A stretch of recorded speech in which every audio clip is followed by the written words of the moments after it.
चलिए दोस्तों, आज लॉर्ड ऑफ द मिस्ट्रीज का वॉल्यूम 7 जिसके पहले चैप्टर का नाम है वेलकम। वॉल्यूम 6 के अंत से कहानी बिल्कुल उसी धड़कते मोड़ पर आगे बढ़ती है जहां सिटी ऑफ सिल्वर के लोग जायंट किंग्स कोर्ट यानी सासरीर के दरवाजे से बाहर निकलकर पहली बार असली दुनिया की हवा में सांस लेते हैं।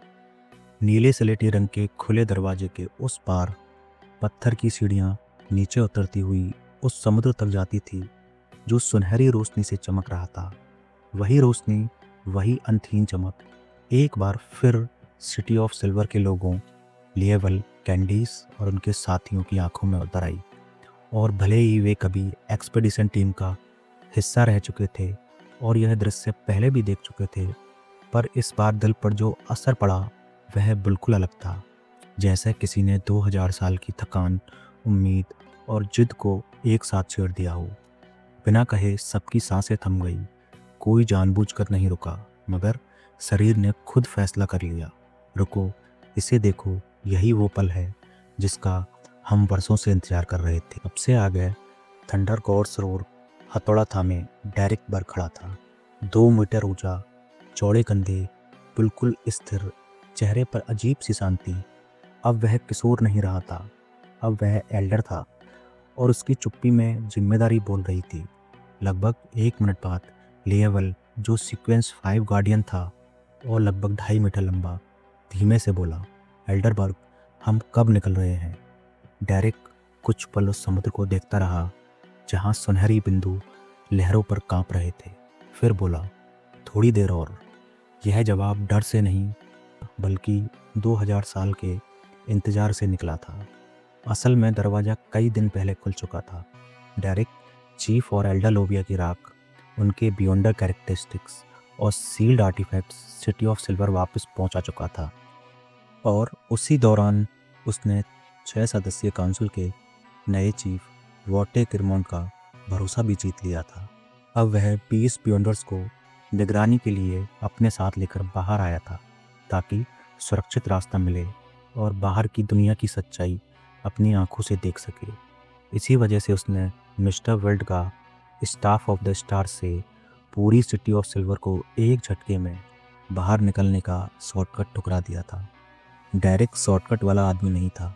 वह अपने पैरों से उस रास्ते को महसूस करना चाहता था, उस लाइट की याद रखना चाहता था जिसे सिटी ऑफ सिल्वर ने 2000 साल की जिद, बलिदान और आंसुओं के बाद पाया था। जैसे इंसान अपनी पहली सांस को याद रखता है।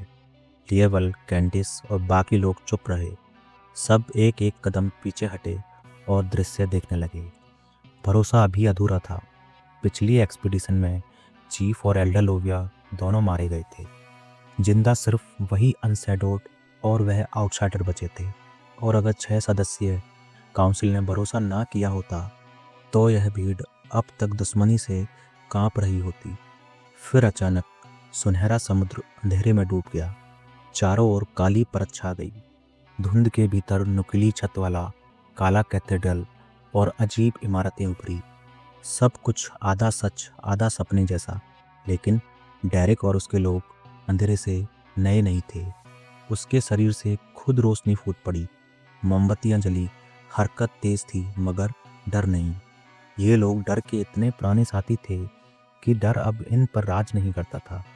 चलो, डेरिक ने कहा और बिना किसी का इंतजार किए पहले कदम बढ़ाया। पत्थर की सीढ़ियां उतरता गया, एक एक कदम बिना रुके। बाकी सबने एक दूसरे को देखा, दांत खींचे और नए एल्डर डेरिक बर्ग के पीछे चल पड़े। अंधेरे के बीच अचानक आंखों में नारंगी रोशनी फूटी। काली क्लॉइस्टर जैसी इमारतों की कतार दिखी। कैंडिस ने सहमी जिज्ञासा से पूछा, क्या यही बाहर की दुनिया है? डेरिक ने मिस्टर वर्ल्ड और मैम हर्मिट की बातों से तुलना की और सिर हिलाया, अभी नहीं, यहाँ भी रुकना पड़ेगा। अब उसमें किशोरपन की कोई छाया नहीं थी। फैसले शांत थे पर कमज़ोर नहीं। फिर तेज धूप छटी, सब कुछ सफ़ेद, और जब रोशनी हटी तो सामने वही सुनहरा समुद्र था।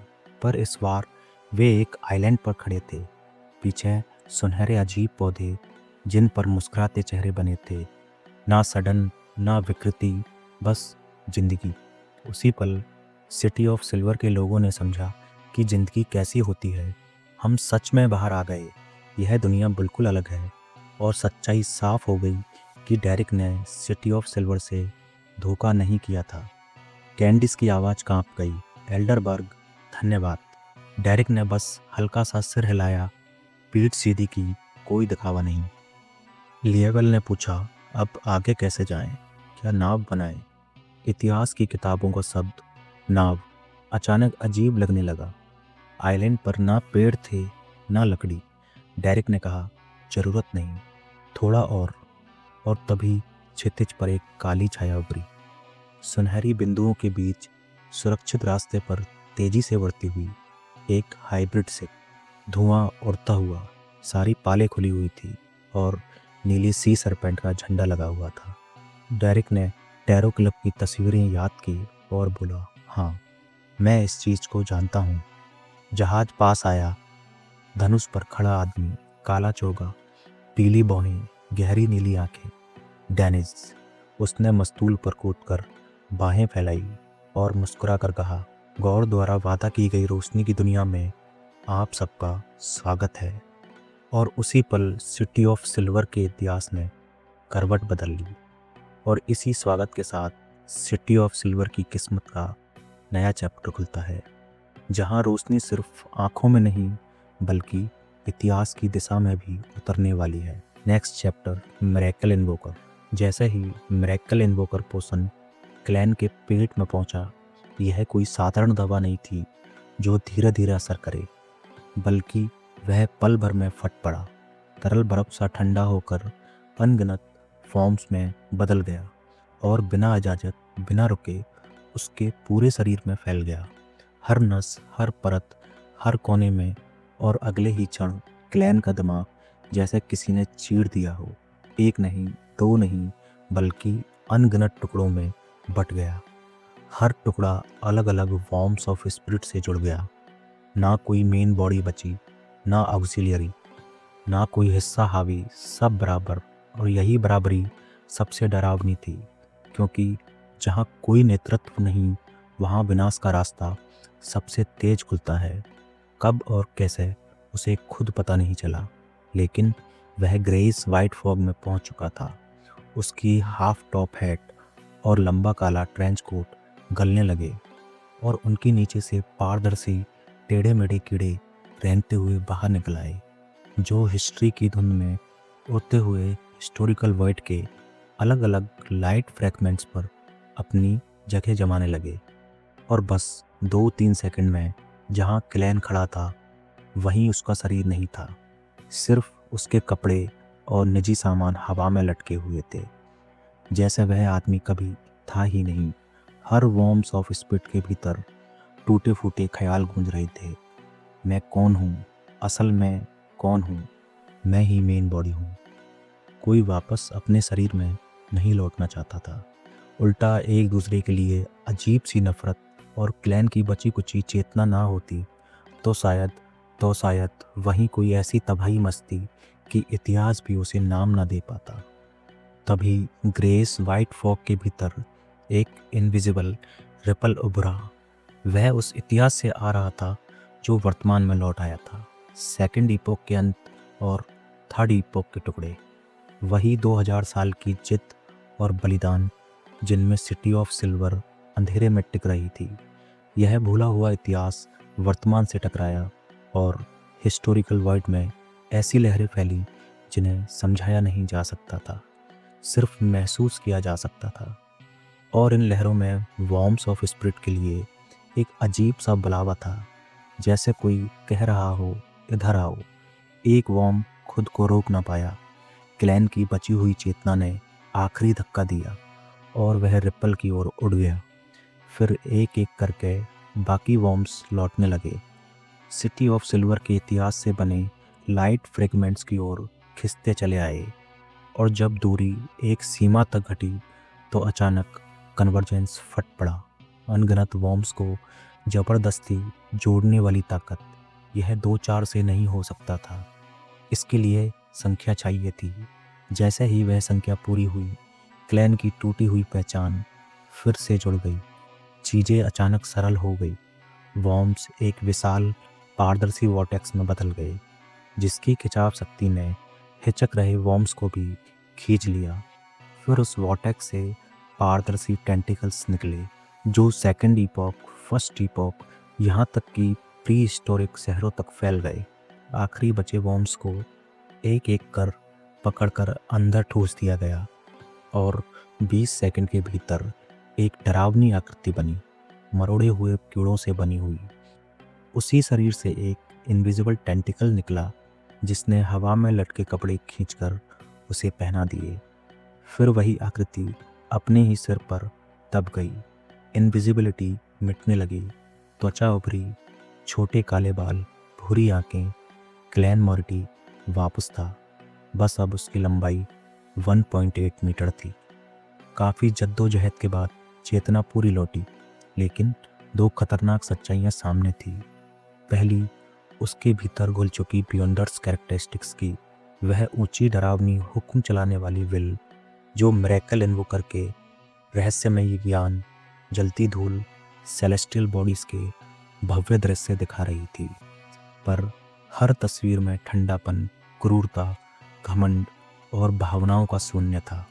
और दूसरी, उसके आंखों के सामने क्रिम्सन स्टार्स और चमकते लाइट पॉइंट्स, यानी कि टैरो क्लब्स की प्रेयर्स और मून सिटी की आवाज़ें मिलकर ग्रेस वाइट फॉग के ऊपर खड़ी एक बेहद ऊंची, बेहद गुप्त सत्ता की छवि बना रही थी।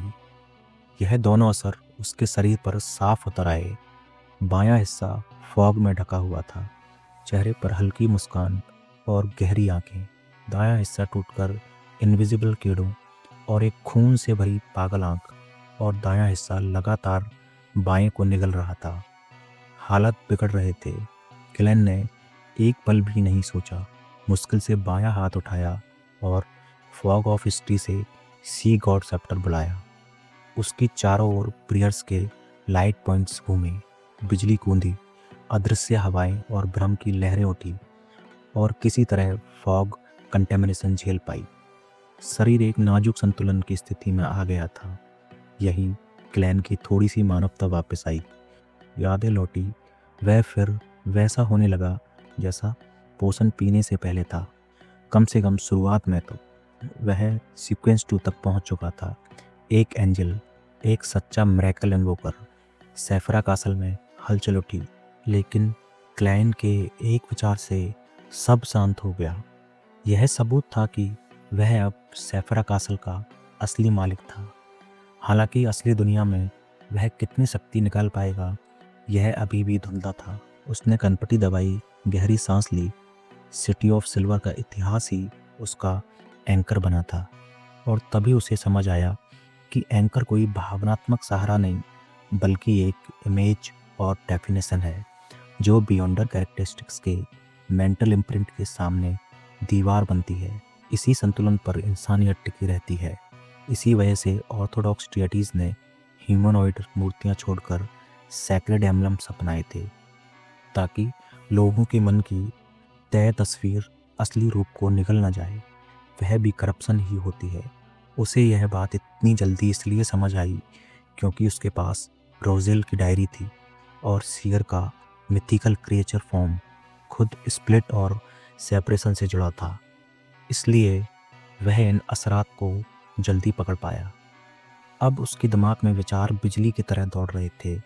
एमोन, जरातुल, बिलीवर्स, एंकर्स, मैरियोनेट्स, विशेस, और फिर वह ग्रे फॉग के ऊपर लौटा। द फूल की कुर्सी पर बैठ गया। अब कोई इनकेंटेशन नहीं, कोई प्रेयर नहीं, वह बस लौट आया, और तभी वह वाक्य उसके भीतर गूंजा, हमेशा याद रखना, तुम एक ही हो, कोई ही नहीं। और इसी चेतावनी के साथ क्लैन की असली परीक्षा शुरू हुई, जहां सवाल यह नहीं था कि वह कितना शक्तिशाली है, बल्कि यह कि वह इंसान कितना रह पाएगा। क्लैन को पहले लगता था कि विशेष वाली एबिलिटी बस लिमिट के अंदर हो तो आराम से इस्तेमाल हो जाएगी, जैसे मन आया वैसे मिरेकल कर दिया।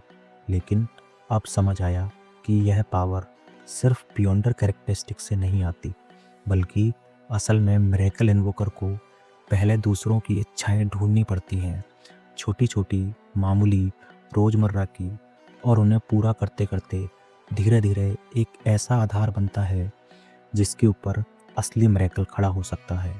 यानी मिरेकल कोई बटन दबाने की चीज़ नहीं, बल्कि लोगों की उम्मीदों, दुआओं और चाहतों से बनी हुई रस्सी है। अगर उसे डार्क डेमोनिक वुल्फ कटार की विशिंग मेथड से टेलीपोर्ट करना है, तो पहले दूसरों की वैसी ही कोई इच्छाएं पूरी करनी होंगी, और इसमें क्रिपिंग हंगर और स्टाफ ऑफ द स्टार जैसे टूल्स काम आ सकते हैं।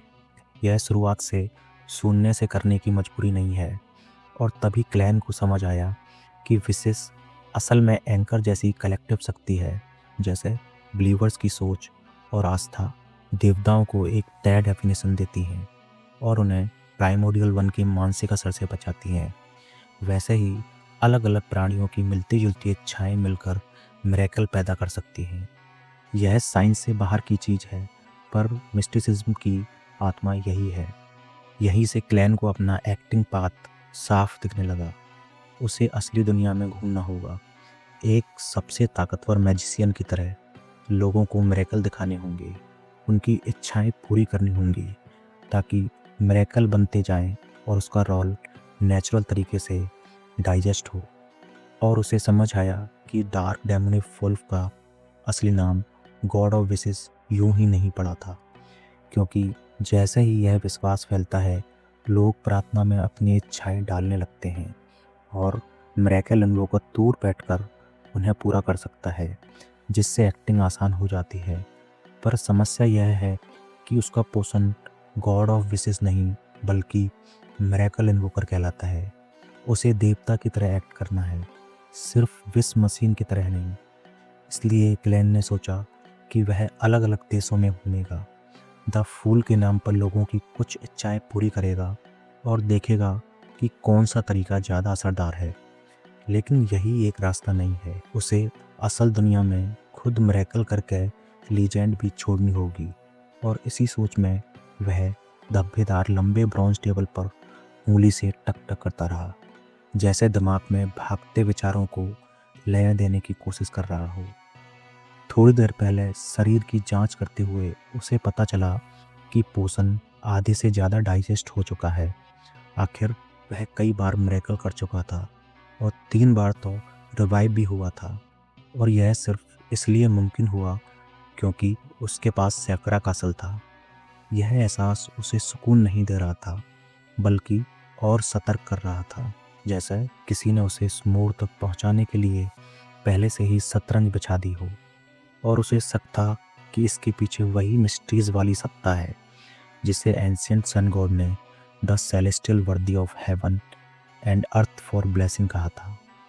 पर सबसे अजीब बात यह थी कि जब वह सीक्वेंस टू एंजल बना, तब वह सत्ता ना तो प्रकट हुई, ना ही उसके शरीर में जागी, जैसा क्लेन ने सोचा था। सिर्फ प्राइमोडियल वन का प्रारंभिक मेंटल करप्शन और बियॉन्ड कैरेक्टरिस्टिक्स की स्पिरिचुअल इम्प्रीमेंट थी। तो क्या वह सेलेस्टियल वर्दी पूरी तरह मर चुका है?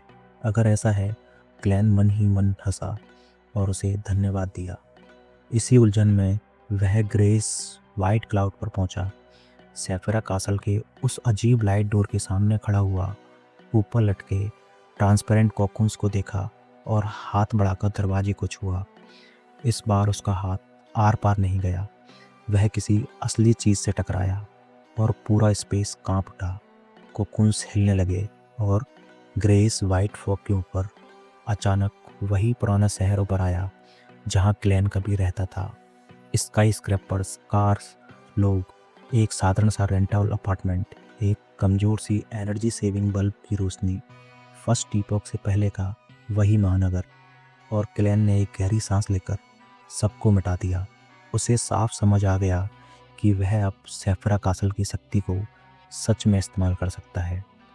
यहाँ वह किंग ऑफ एंजल्स के करीब है, और अगर वह चाहे तो यहीं एक डिवाइन किंगडम बनाकर सीक्वेंस 1 तक जा सकता है। पर असल दुनिया में अभी भी कई हाई लेवल पावर्स उस तक पूरी तरह नहीं पहुंच सकती। इसलिए उसने कोकुन्स को नहीं छोड़ा, क्योंकि वे एमोन के काम आ सकते थे। वापस एंशिएंट पैलेस में द फूल की कुर्सी पर बैठते ही उसे कुछ दबी हुई यादें आई। उसने जंक बाइल से वह कागज़ निकाला और पढ़ते ही उसके होठ काँप गए। Great old ones, outer deities, cosmos, creator, above the sequences. और उसी पल उसे समझ आया कि हालिया बैटल ऑफ गॉड्स असल में क्यों हुआ, एपोकेलिप्स की जड़ क्या है, और 7 देवताओं ने ब्लैक एम्परर के जन्म को चुपचाप क्यों स्वीकार किया। लियोनार्ड और जस्टिस की जानकारी से साफ था कि गॉड ऑफ कॉम्बैट शायद मर चुका है और गॉडेस जीत चुकी है, पर वह अभी भी ग्रेट ओल्ड वन बनने से एक कदम दूर है। और जितना क्लैन सोचता गया उतना ही गॉडेस की चालें एमोन से भी ज़्यादा डरावनी लगने लगी। अदर मर्द का हजारों साल तक ओम्बेला बनकर रहना, कंसीलमेंट का खेल, एंशिएंट सन गॉड की भूमिका, गॉड ऑफ कॉम्बैट को ट्रैप में फंसाना, एंकर्स को कमज़ोर करना, यह सब सुनकर क्लैन के भीतर से बस यही निकला, यह तो एमोन से भी ज़्यादा खतरनाक है। आखिर में क्लैन ने सिर झटका, कलम और कागज़ निकाला और अपने लिए एक चेतावनी लिखी। दिल से, दिमाग से नहीं। ऑलवेज रिमेंबर, पावर का असली इम्तिहान उसका बोझ उठाता है, और जो अपनी ह्यूमैनिटी संभाल गया वही जीत गया। और इसी सोच के साथ क्लैन उस राह पर बढ़ा जहाँ मिरेकल अब जादू नहीं, जिम्मेदारी बनने वाली थी। चैप्टर 1270 विसिंग। हाइब्रिड शिप के अंदर सिटी ऑफ सिल्वर के लोग, लिएवेल, कैंडिस और बाकी स्काउट्स उन कुर्सियों पर बैठे थे जो उनके विशाल शरीरों के हिसाब से बिल्कुल बेमेल थी, और चारों तरफ मौजूद कम हाइट्स के इंसानों को चौकन्नी नज़रों से देख रहे थे। वे जानते थे कि ये सब नॉर्मल ह्यूमंस हैं और उनकी अपनी अनयूजुअल लंबाई पोशंस की देन है, फिर भी उन्हें जहाज पर हर कोई अजीब तरह से छोटा लगता था, यहाँ तक कि खुद को लॉर्ड ऑरिकल कहने वाला डेनिस भी, क्योंकि सिटी ऑफ सिल्वर में बच्चों और सीक्वेंस 6 से नीचे वालों को छोड़ दें तो एवरेज हाइट 1.8 मीटर से ऊपर थी, और कई सीक्वेंस 9 बियॉन्डर्स तो 2 मीटर से भी ऊंचे थे। जहाज की हल्की हिलने से हाफ जाइंट्स थोड़े असहज जरूर थे, पर उनकी मजबूत कद काठी ने जल्दी ही इसे संभाल लिया। असली बेचैनी तो खिड़की के बाहर फैले समंदर और उस अकेले जहाज के कॉन्ट्रास्ट से पैदा हो रही थी। वही पुराना एक्सपीडिशन वाला डर, वही एहसास कि अंधेरे में कहीं कोई मॉन्स्टर हाथ लगाए बैठा है जो किसी भी पल टूट पड़े। उसी समय डेनिस डाइनिंग मेस में दाखिल हुआ। इन लंबे चौड़े अजीब कपड़ों में बैठे सतर्क लोगों को देखकर मुस्कुराया और बोला, खाना तैयार है, आराम से खाओ। और हाँ, जैसा बताया था, ये पानी बहुत खतरनाक है। जब डेरिक और बाकी हाफ जाइंट्स एज यूजुअल शालीनता दिखाने के लिए खड़े होने लगे तो डेनिस ने जल्दी से हाथ हिलाकर उन्हें रोक दिया और मन ही मन बड़बड़ाया, अगर वह भी इतना लंबा होता तो कब का सबका मजाक उड़ा चुका होता। फिर उसने ताली बजाकर क्रू को इशारा किया, और जैसे ही खाना आया उसकी खुशबू डेरिक और सिटी ऑफ सिल्वर के लोगों की नाक में सीधी उतर गई। वही familiar roasted meat type mushrooms की सुगंध, मगर उसमें कुछ अलग, थोड़ा चुभने वाला, अनजान सा स्वाद मिला हुआ, इतना लुभावना कि लिएवल, कैंडीज और बाकी सबके मुंह में पानी भर आया और पेट जैसे सीधा चौकन्ना हो गया। देसी स्टाइल्ड रोस्टेड मीट, डेनिस ने बताया। फिर steak, pan fried fish, white bread, seafood soup, light beer, और एक एक कर सारी डिशेज गिनवाई और मुस्कुरा कर बोला, जितना मन करे खाओ, स्टॉक भरपूर है। 10 लोगों की टीम बनी।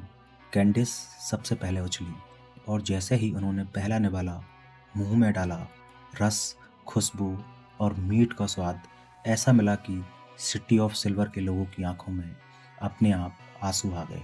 हाँ दोस्तों, पिछले 2000 सालों से वो लोग सिर्फ एक काली घास का पाउडर बनाकर उसकी ब्रेड खा रहे थे, तो उनके लिए ये पल once in a life time moment था।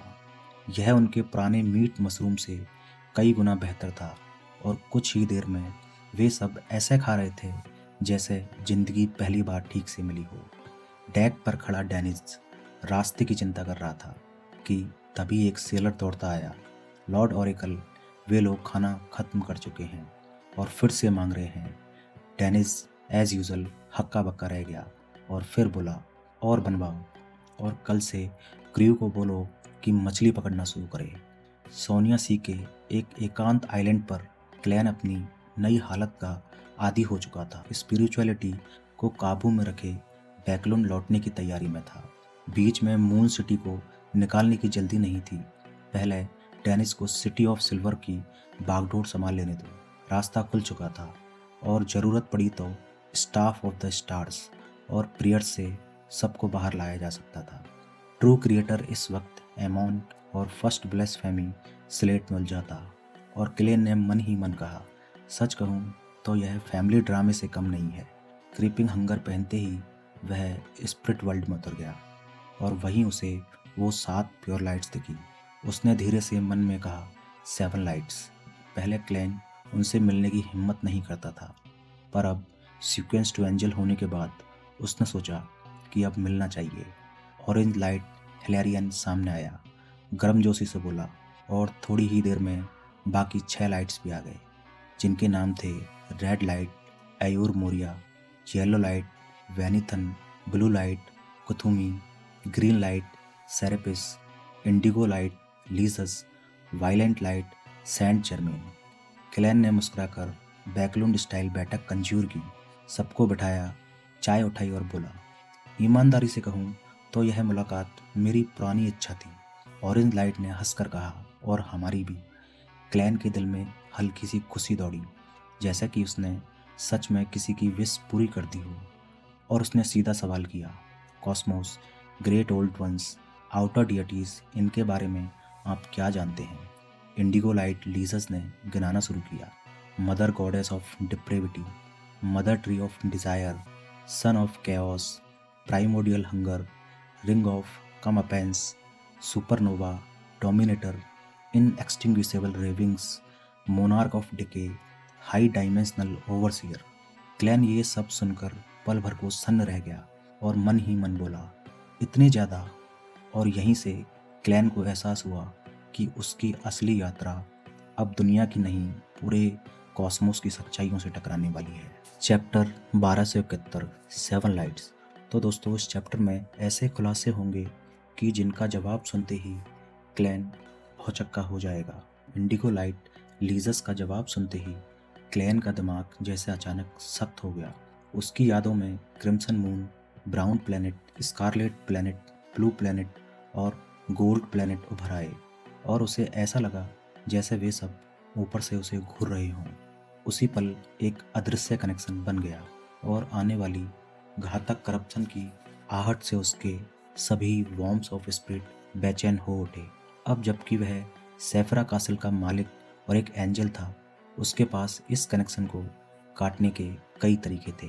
वह अपने पूरे मिथिकल क्रिएचर स्टेटस से इसे तोड़ सकता था, या अपने एंकर्स को दबाकर प्राइमोडियल 1 के मेंटल इम्प्रिंट से इसे न्यूट्रलाइज कर सकता था, या फिर सेफरा कासल की ऑरा का सहारा ले सकता था। और बिना हिचक के उसने सबसे सुरक्षित और आसान रास्ता चुना। उसके चारों ओर ग्रेस वाइट फॉग फैल गई और उसके मन में मौजूद सभी सेलेस्टियल बॉडीज की परछाइयाँ गायब हो गई, जैसे किसी ने आकाश से सारी निगाहें हटा ली हों। पल भर ठिठक कर उसने खुद को संभाला और बोला, इतने ज़्यादा आउटर डियटीज। इंडिगो लाइट लीजस ने रूबी रिंग छूते हुए सिर हिलाया और बताया कि जब ओल्डेस्ट वन जागा और टूटा, तब पूरे यूनिवर्स के सबसे ताकतवर आउटर डियटीज इस छोटे से सोलर सिस्टम के चारों ओर जमा हो गए। कुछ अपने छीने गए सेफिरोट और कैरेक्टरिस्टिक्स वापस लेने आए, कुछ पास के सेफिरोट और हाई लेवल कैरेक्टरिस्टिक्स हासिल करने की उम्मीद में। और क्लैन के मन में गूंजा, द ओल्डेस्ट वन। ये लोग प्राइमोडियल 1 नहीं, ओल्डेस्ट 1 कहते हैं, नाम अलग, साया वही। ब्लू लाइट कुथुमी ने समझाया कि यह कन्वर्जेंस का नियम सिर्फ पाथवेज तक सीमित नहीं है, यह सेफिरोट और आउटर डियटीज की कैरेक्टरिस्टिक्स पर भी लागू होते हैं, खासकर उन पर जो सीधे ओल्डेस्ट वन से पैदा हुई, जैसे mother goddess of depravity, sun of chaos और मदर ट्री ऑफ डिजायर। और यही 3 ग्रेट ओल्ड वंस सबसे ज़्यादा उतावले हैं इस दुनिया पर कब्जा जमाने को। क्लैन ने पुष्टि की, मतलब हमारे 22 पाथवेज और 9 सेफिरोट्स में से कुछ आउटर डियटीज़ के हैं। सेंट जर्मेन ने कहा, हाँ, अब जब 22 पाथवेज और 9 सेफिरोट का संतुलन बना तभी यह दुनिया स्थिर हुई। यह ओल्डेस्ट वन से निकला मिस्टिसिज्म बैलेंस है। फिर उसने बताया कि मून और earth pathways mother goddess of depravity के हैं, जो सारे आउटर डियटीज़ के ऊपर खड़ी है, ब्रूड हाइव छीने जाने के बाद भी, और वही पूरे यूनिवर्स की फेमिनिन फोर्सेस की शासक है। ग्रीन लाइट सेरेपिस ने हंसते हुए जोड़ा कि मून और अर्थ सबसे ज़्यादा कॉन्ट्राडिक्टरी पाथवेज हैं। डिमोनेस पाथवे ओल्डेस्ट वन के फेमिनिन पक्ष का प्रतीक है, रेड प्रिस्ट मस्कुलिन पक्ष का, और यही बिगड़ा हुआ संतुलन मून और अर्थ पर भी असर डालता है, जहां ऊंचे सीक्वेंसेस पर बियॉन्डर्स फीमेल रूप ले लेते हैं। इसलिए सेंग्वाइन में क्वींस होती हैं, प्रिंसेस नहीं। क्लैन के भीतर बिजली सी कौंधी, तो क्या ललित पहले मेल और फीमेल दोनों रही होंगी? और उसने पूछा, प्राइमोडियल मून वही मदर गॉडेस ऑफ डिप्रेविटी है। रेड लाइट आयुर मोरिया ने गंभीरता से सिर हिलाया और उसका पूरा टाइटल सुनाया, mother goddess of depravity, origin of evil, the indestructible brood hive of filth. जब क्लैन ने डेविल और प्रिजनर पाथवेज के बारे में पूछा तो येलो लाइट वेनिथन ने कहा कि वे मदर ट्री ऑफ डिजायर से आते हैं, जिसका पूरा नाम है fathers to devils, perpetual blatherer, heartless god. और क्लैन के दिमाग में एक सिहरन दौड़ गई। अगर कभी वह उस जाल में फंसता तो शायद वही सेफरा कासल का बच्चा पैदा करने वाला बन जाता। यह सोचते हुए उसने टेम्परेंस को ही सही रास्ता माना। फिर उसने वह सवाल किया जो उसके दिल को खा रहा था, इतने सारे आउटर डियटीज़ हैं तो वे हमारी दुनिया में घुस क्यों नहीं जाते? ऑरेंज लाइट हिलेरियन मुस्कुराया, हमारा सारा दुख ओल्डेस्ट वन से है और हमारी किस्मत भी उसी से, क्योंकि उसकी छोड़ी हुई शक्ति ने ग्रह के चारों ओर एक अदृश्य दीवार बना रखी है जो आउटर डियटीज़ को रोकती है। लेकिन समय के साथ यह दीवार कमज़ोर हो रही है। फोर्थ इपॉक के अंत में इसमें दरारें पड़ गई और 7 देवताओं को अपने डिवाइन किंगडम्स एस्ट्रल वर्ल्ड में शिफ्ट करने पड़े। और क्लैन समझ गया, जब यह दीवार गिरेगी तो एपोकलिप्स होगा। उस विचार से उसका सिर सुन्न हो गया। प्राइमोडियल वन का मेंटल इम्प्रिंट और जोर पकड़ने लगा। उसने खुद को संभाला, फ्रेजाइल बैलेंस को फिर से थामा और पूछा, तो जैसे जैसे एपोकलिप्स करीब आएगा एडवांसमेंट आसान होती जाएगी? आयुर मोरिया ने कहा, हाँ, लेकिन ओल्डेस्ट वन की स्पिरिट हमेशा रहेगी, इसलिए जितना ऊंचा लेवल उतना बड़ा खतरा। क्लैन ने लंबी सांस ली और फिर पूछा, अटेंडेंट ऑफ मिस्ट्रीज का पोषण फॉर्मूला? सेंट जर्मेन ने कहा कि उसका रिचुअल स्पिरिट वर्ल्ड से गहराई से जुड़ा है, और हिलेरियन ने वादा किया कि ज़रूरत पड़ी तो 7 लाइट्स पूरा सहयोग देंगे। जिस पर क्लैन को एरोडिस वाली घबराहट याद आ गई। आखिर उसने सबसे बड़ा सवाल रखा, एल्विस भाषा में, the celestial worthy of heaven and earth for blessings. 7 lights चुप हो गए। कुछ पल बाद हिलेरियन बोला, हम नहीं जानते कि तुम हिम यानी कि वही चूजन वन हो या नहीं। पिछली सिविलाइजेशन के अंत से लेकर फर्स्ट इपॉक के मध्य तक सक्रिय एक ग्रेट ओल्ड वन था, स्पिरिट वर्ल्ड का महान रूलर, वेस्टर्न कॉन्टिनेंट में the celestial worthy of heaven and earth for blessings.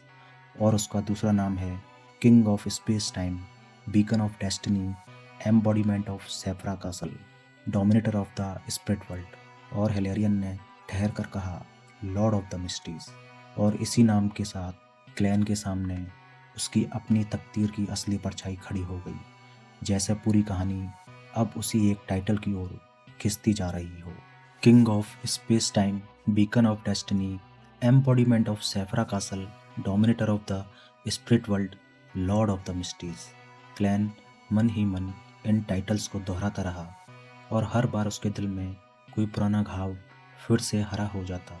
अब उसे साफ समझ आने लगा था कि एंशिएंट सन गॉड जिन मिस्ट्रीज की बात कर रहा था वह असल में इसी लॉर्ड ऑफ द मिस्ट्रीज की ओर इशारा था। और तभी उसके मन में एक सवाल उठा कि अगर पिछली सिविलाइजेशन के खत्म होने से बहुत पहले ही the celestial worthy of heaven and earth for blessings प्रकट हो चुका था, तो फिर उसका आज तक जिक्र क्यों इतना धुंधला था।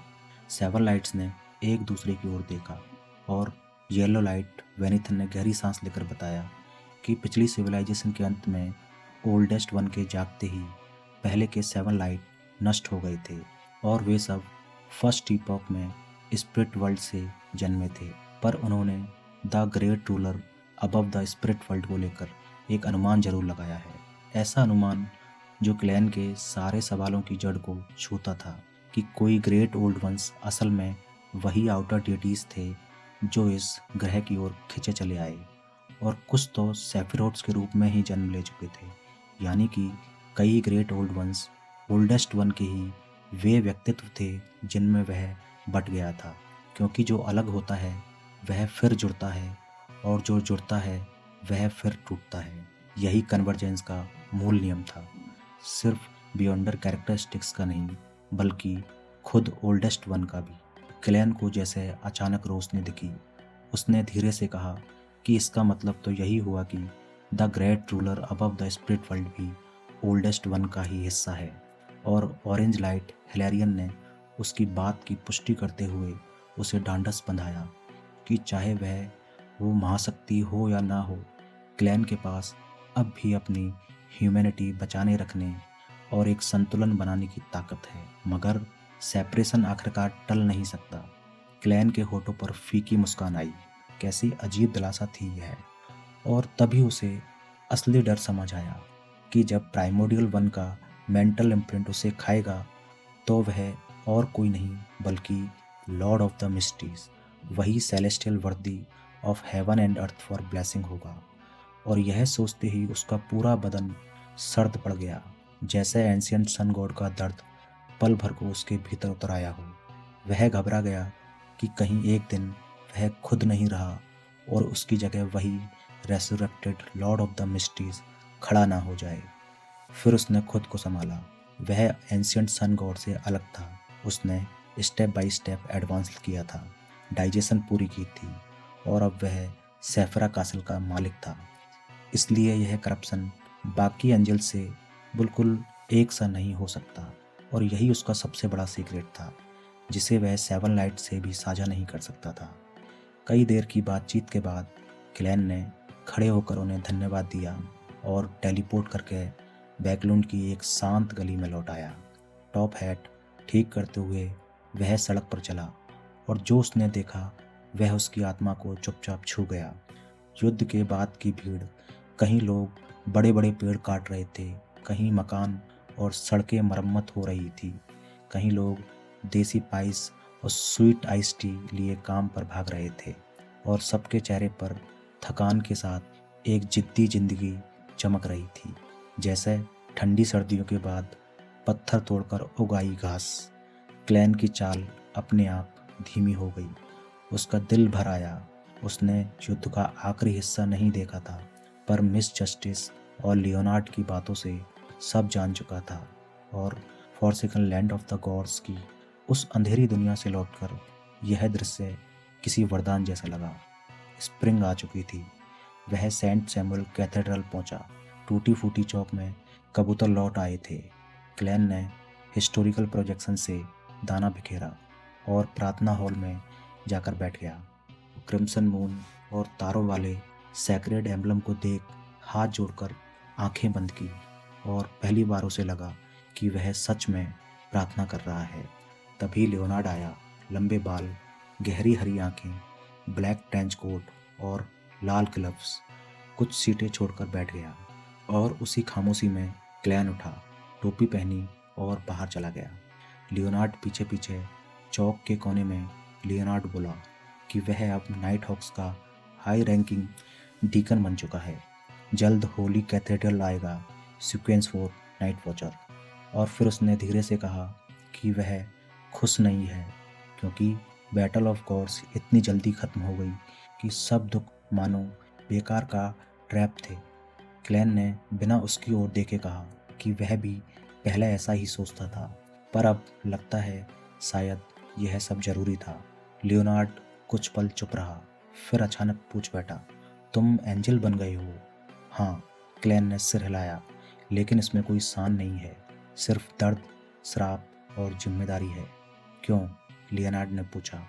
क्लैन रुका, अपनी परछाई को देखा, फिर चलते हुए बुदबुदाया, हम गार्डियंस हैं, लेकिन साथ ही बदकिस्मत लोग भी, जो लगातार खतरों और पागलपन से लड़ते रहते हैं। लियोनार्ड ठिठक गया। उसने सिर उठाया तो क्लैन बस मोड़ के पार गायब हो रहा था, हाफ टॉप हैट और ब्लैक ट्रेंच कोट में लिपटा हुआ। और उसी पल कबूतर फड़फड़ाकर हल्के नीले आसमान में उड़ गए, और उसी उड़ान के साथ क्लैन की कहानी एक नए मौसम में दाखिल हो गई, जहां उम्मीद की धूप तो थी, पर उसकी परछाइयाँ पहले से कहीं गहरी थी। Chapter 1273 the poor Arrodes. Klein ने जानबूझकर बेंसन और मेलिसा से मिलने का ख्याल छोड़ दिया, क्योंकि वह जानता था कि जिस लेवल की ताकतों और साजिश में वह उलझ चुका है, वहाँ उनका पास होना अपने ही हाथों से उन्हें मुसीबत में धकेलना होगा। और जो भी अस्तित्व क्लैन की असली पहचान नहीं जानता, उसके लिए बेंसन और मेलिसा से उसका जुड़ाव यह साबित कर देता कि क्लैन के भीतर अभी भी इंसानियत जिंदा है, और यही सबसे खतरनाक कमजोरी बन सकती है। इसलिए उनसे दूर रहना ही उसकी सबसे बड़ी सुरक्षा थी। वैसे भी मिस जस्टिस से उसे सब पता चल चुका था। युद्ध के दौरान बेंसन ने मिनिस्ट्री ऑफ फाइनेंस में कमाल दिखाया, प्रमोशंस की सीढ़ियाँ चढ़ते चढ़ते 5th डिपार्टमेंट का डेप्यूटी डायरेक्टर बन गया और 300 पाउंड सालाना कमाने लगा। और मेलिसा को उसके मेंटोर पोर्टलैंड मूवमेंट ने पियोंडर बनने का मौका दिया। वह सीक्वेंस 9 सेवेंट बनने की दहलीज पर थी, ताकि मैकेनिकल नॉलेज और मेमोरी और बेहतर हो सके। और क्लैन इस पर चुपचाप सहमत था, क्योंकि सर्वेंट पाथवे लॉ रिस्क था, एपोकैलिप्स नज़दीक थी, मैडनेस का असर घट रहा था, और सबसे बड़ी बात, वह खुद अब मिरेकल इन्वोकर था। ज़रूरत पड़ी तो बहन को संभाल सकता था। फिर भी वह दिल से हंस पड़ा, मैं सच में वही बड़ा भाई हूँ जो चैन से नहीं बैठ सकता। क्या यह भी किसी तरह की विश पूरी करना है? मगर अगले ही पल उसने खुद को रोका। अगर मेलिसा की सबसे बड़ी विश यही है कि क्लैन जिंदा लौट आए और वह अचानक सामने आ गया, तो उस फीडबैक से जो तूफान उठेगा वह दोनों को डुबा देगा। इसी सोच के साथ वह सड़क किनारे एक होटल में गया, असली गोल्ड पाउंड देकर कमरा लिया, वही सिक्के जो युद्ध के बाद उसके पास बचे थे, जब वह मिस जस्टिस के जरिए हजारों पाउंड्स और ज्वेल्स दान कर चुका था। और कमरे में पहुंचकर फुल लेंथ मिरर के सामने खड़ा हो गया, कागज पर इनकेंटेशन बनाकर एरोडिस को बुलाया, मगर मिनटों तक कुछ नहीं हुआ। शीशा खामोश रहा। तो क्लैन ने हंसते हुए जेब से एक गोल्ड कॉइन निकाला और कहीं दूर पश्चिम की ओर दौड़ती स्टीम लोकोमोटिव में बंद मेटल केज कांप उठा। बिजली चमकी, बैंग बैंग बैंग, जैसे कोई पिंजरे के भीतर आखिरी सांसें मार रहा हो। एकांशेर ने घड़ी देखी, माथा सिकुड़ कर कहा, कुछ गड़बड़ है। और उधर 10 किलोमीटर दूर क्लैन के सामने आईने पर सुनहरे अक्षर उभरे, एक्सॉल्टेड ग्रेट मास्टर, आपका छोटा गरीब और वफादार सर्वेंट एरोडिस आपको बहुत मिस कर रहा है। उस मिरर ने इतनी चाटुकारिता की कि क्लैन को पीछे हटना पड़ा। यह वही एरोडिस था जो पहले भी मक्खन लगाता था, पर अब तो रोने की कगार पर था। क्लैन ने मुस्कुराकर ताना मारा, ट्रायर में तो एमोरस खबरें बैकलून से ज़्यादा हैं, वही जगह तुम्हें पसंद है ना? और आईना उदास हो गया, क्योंकि आप ट्रायर जाना ही नहीं चाहते। बात सीधे मुद्दे पर आई। क्लैन ने पूछा, अर्थ मदर कौन है? और एरोडिस का रंग उड़ गया, आवाज़ कांपती हुई लिखावट में बदली। युद्ध के दौरान टेनेब्रस हेवन से एक नाम गूंजा था, वही सैंग्वाइन एंसेस्टर का असली नाम, ललित। क्लैन का दिल धक से रह गया। कई सवालों के जवाब एक साथ मिल गए और उसे एमिलिन याद आ गया, बेचारा वैम्पायर जो इतने चक्कर काटने के बाद भी फेथ नहीं बदला। क्लैन ने हंसते हुए कल्पना की, अगर एमिलिन में एंडरसन जैसी अकड़ होती तो वह सेंगवाइन के ड्यूक से कहता, भाई तुम भी मदर गॉडेस की भक्ति में आओ। और इसी हंसी के साथ उसने कहा, अब तुम्हारी बारी। और एरोडिस ने विनती की, सुप्रीम मास्टर पहले आप सब पूछ लीजिए। तो क्लैन ने अगला सवाल दागा, फेसेक की मौजूदा हालत क्या है। और इसी तरह क्लैन की खोज अब दुनिया की खबरों से आगे बढ़कर उन गुप्त देवताओं के नामों तक पहुंच चुकी थी जिनकी परछाइयाँ आने वाले एपोकैलिप्स को और गहरा बना रही थी। मिरर की सतह पर चांदी जैसे शब्द एक एक करके उभरने लगे, मानो कोई गुप्त फाइल खुद ब खुद खुल रही हो। फेसेक और गॉड ऑफ कॉम्बैट की चर्च के बियंडर्स को अपनाने का आदेश, केवल बेहद कट्टर शहीद बनने को तैयार और कुछ ऊपरी स्तर के लोगों को हटाने की नीति। और यह सब एवरनाइट गॉडेस की बेनेवोलेंस और नेसेसिटी बताया गया। क्लैन ने भीतर ही भीतर समझ लिया कि यह एरोडिस की आम भाषा नहीं है, यह कैथेड्रल की सेरेनिटी की एपोस्टोलिक सी से निकले डॉक्यूमेंट्स हैं, आर्क बिशप्स और हाई रैंकिंग डीकन्स के लिए लिखे गए। और जैसे जैसे शब्द आगे बढ़े, साफ हो गया कि गॉडेस का मकसद एक ही है, जितनी जल्दी हो सके हालात को स्थिर करना, क्योंकि तबाही पास है, बियॉन्डर इंसिडेंट्स बढ़ेंगे और दुनिया को संभालने के लिए ताकत चाहिए, ना कि और लाशें। इसलिए फेसेक के आम लोगों से यह सच छपाया जाएगा कि गॉडेस ने गॉड ऑफ कॉम्बैट को रिप्लेस कर दिया है, ताकि उनकी फेथ डगमगाए नहीं। और इसी के साथ क्लैन को वह पंक्ति चुभी, लेडी ऑफ क्रम्सन अब ऑफिशियल कैनन में नहीं बोली जाएगी। और उसे लिलिथ, सेंग्वाइन एंसेस्टर, मून पाथवे और अर्थ मदर के सारे धागे एक साथ जुड़ते दिखे, जैसे कि कोई चुपचाप अंडर द टेबल डील हो चुकी हो। और उसने समझ लिया कि अगर अभी और देवता गिरते हैं तो प्राइमोडियल वन की छोड़ी हुई इनविजिबल दीवार टूट जाएगी और विनाश समय से पहले आ जाएगा। उसने तीसरा सवाल किया, एवरनाइज गॉडेस को आगे बढ़ने के लिए क्या रिवर ऑफ एटर्नल डार्कनेस चाहिए। और एरोडिस ने बताया कि फोर्थ इपॉक के अंत में डेथ ने इसी सेफिरा से नॉन नेबरिंग पाथवेज की यूनिकनेस को फोर्सफुली एकोमोडेट किया और पागल हो गया। क्लैन को यह सुनकर झटका लगा, यानी डेथ उस वक्त आधा ग्रेट ओल्ड वन बन चुका था, इसलिए वह फ्रैक्चर्ड 7 डेटीज और प्राइमोडियल डीमोनेस को चुनौती दे पाया। और उसे एहसास हुआ कि इतने बेस्टोमेंट्स की कीमत शायद वही रिवर ऑफ एटर्नल डार्कनेस है, ठीक वैसे जैसे ट्रू क्रिएटर ने उसे जाइंट किंग्स रेजिडेंस में घसीटने के लिए फर्स्ट ब्लेसफेमी स्लेट को चारा बनाया था।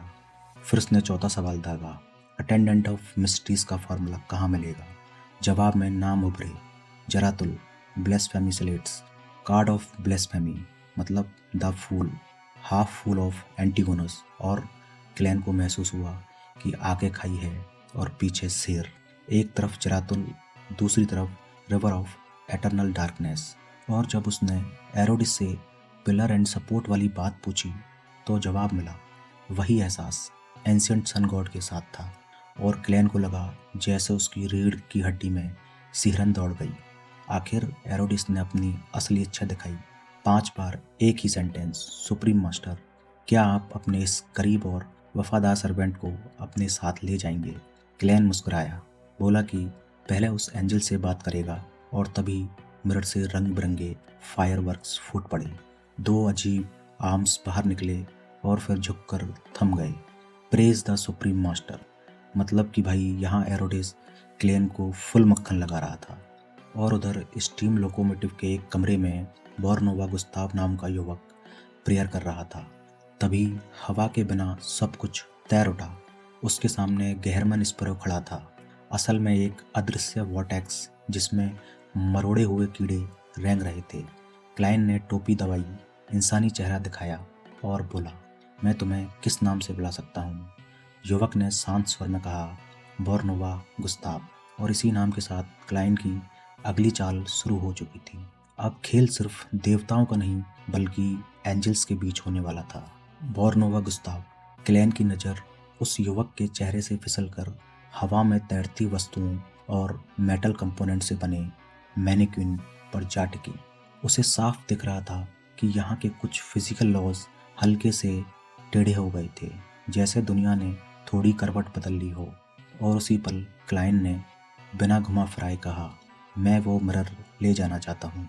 बोर्नोवा ने जैसे किसी पपेट की तरह भावहीन होकर पूछा, तुम एवरनाइट के ब्लेस्ड हो ना?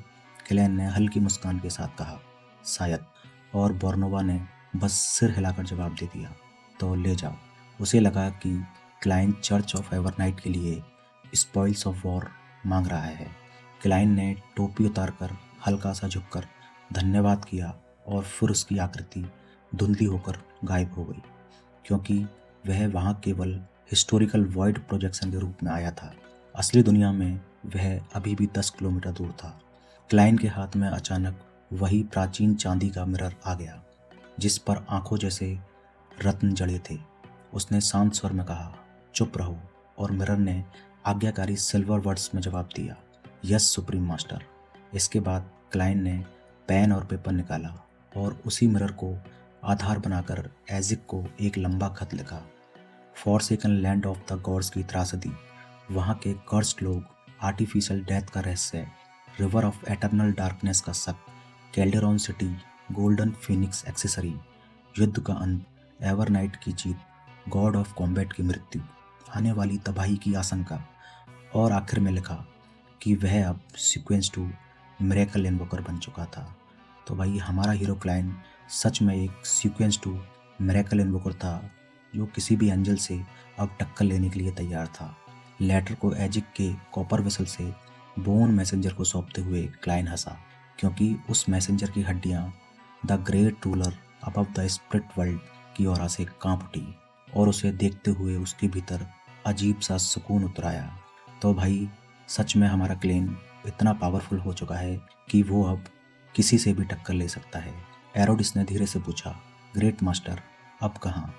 क्लाइन ने सोचा, हॉर्नेकिस माउंटेन, एंटीगोनस फैमिली का हाफ फुल कार्ड ऑफ ब्लेस्फेमी, सब सामने था, पर अभी नहीं।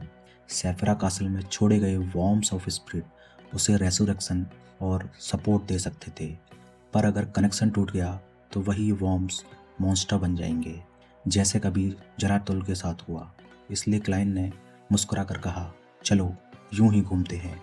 और कैरेज से उतरते ही उसकी ट्रेंच कोट काली रोब में बदल गई, टॉप हैट ने क्लासिक रूप ले लिया, और वह सचमुच एक वॉन्डरिंग मैजिशियन लगने लगा।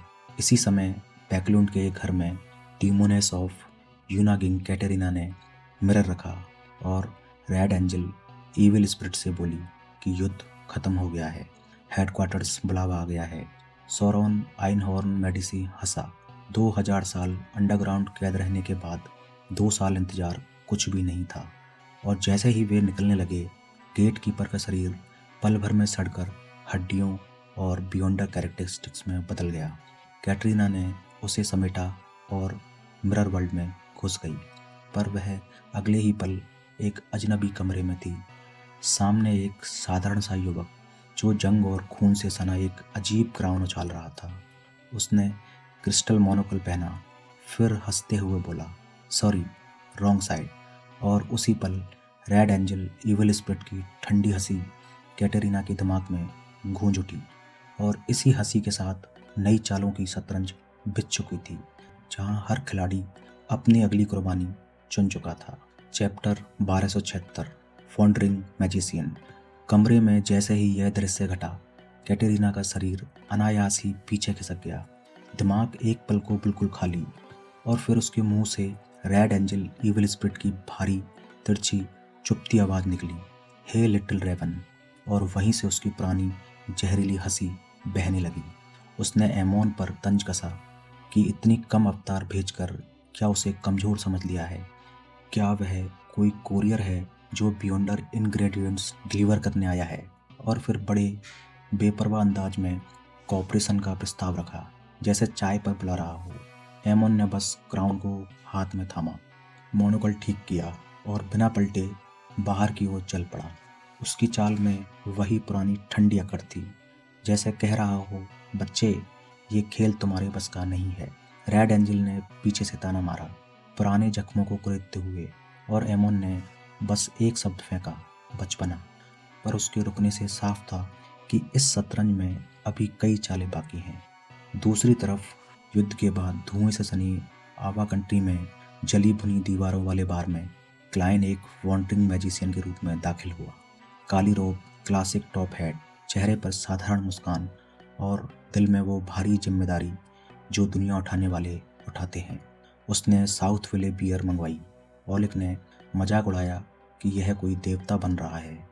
क्लैन ने शांत भाव से कहा, मेरी मैजिक लोगों की विशेष पूरी करती है, और सब हंस पड़े। ओलिक ने मजाक में बोला, तो मालिक से एक बियर दिलवा दो। क्लैन ने मेज पर उंगली टकटकाई और अगले ही पल टॉबी ने बिना कुछ कहे बियर आगे बढ़ा दी। हंसी थमी, शक उभरा, और असली झटका तब लगा जब दूसरे आदमी ने विश की कि मेरा घर पहले जैसा हो जाए। क्लाइन ने उंगली चटकाई और 15 मिनट बाद वो टूटा घर सचमुच खड़ा था, जैसे कभी युद्ध हुआ ही ना हो। ओलिक और उसका भाई घर की दीवारों को छूते हुए रो पड़े। यह मिरेकल नहीं, ये किसी टूटे दिल का मरहम था।